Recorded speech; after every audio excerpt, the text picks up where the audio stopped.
Now we have more on the story we first shared at 5:45. CREST Academy puts 15,000 recruits and active duty officers through its police training last year. Both real life and virtual scenarios. Cadets spend an average of 40 hours a week for 19 weeks on the campus of Oakland Community College before graduating. At 5, we showed you how virtual stimulation exercises and realistic environments help officers train for the real world. And we were curious about what our own crime and safety expert Darnell Blackburn had to say about the program. So let's get to Priya Mann as she is inside what looks like a 7-Eleven. And Priya, you and Darnell discussed your experience during that training exercise. I'm interested to hear what he had to say.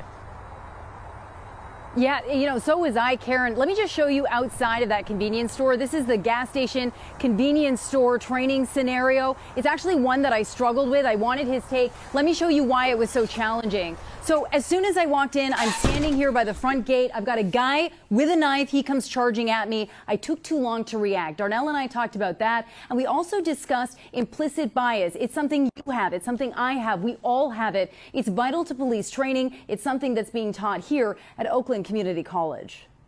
We don't want every scenario to be a shoot scenario because that's not the reality. Local 4's crime and safety expert Darnell Blackburn says his biggest takeaway from our story at CREST Academy was the need to recognize each other's perspective. Citizens need to see things from the police vantage point, and unfortunately they often don't get to unless they experience something like this. But just as much, police need to see the citizens' perspective, knowing that citizens don't understand or grasp the concept of training. Police department. Darnell says realistic environments and diverse training scenarios like this amps up the adrenaline and helps officers tackle their own implicit bias. Put your hands up. Put your hands up. Even though you may not realize the bias as a citizen or as an officer, giving somebody the actual chance to taste it, touch it, feel it, and see it is something that's so beneficial. And you have to think about that. Is this person larger than me? Is this person a different ethnicity than me? These things play a part in your mind. As an officer, as a civilian, it all affects you. As a civilian and a reporter, I wanted Darnell's take on how I did. Hopefully it gives you or anybody else a perspective that you wouldn't have. Oh my goodness, sir. What are you gonna do? Sir?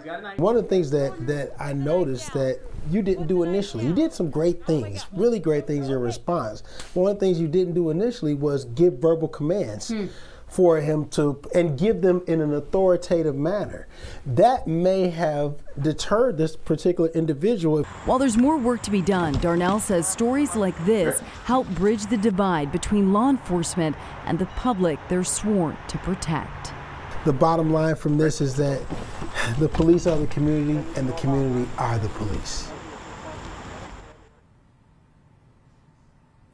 And we're really fortunate to have Darnell's perspective. He's a former police officer, he's a black man, he's a member of the public, and he says that, not all of us can get training like this. So stories like the ones you saw today can go a long way in repairing relationships between law enforcement and the public they serve. Reporting live from Oakland Community College, I'm Priya Mann, Local 4. Priya, inside perspective like this really is priceless. I know that this affected you. You wrote a journal of sorts about this experience, right?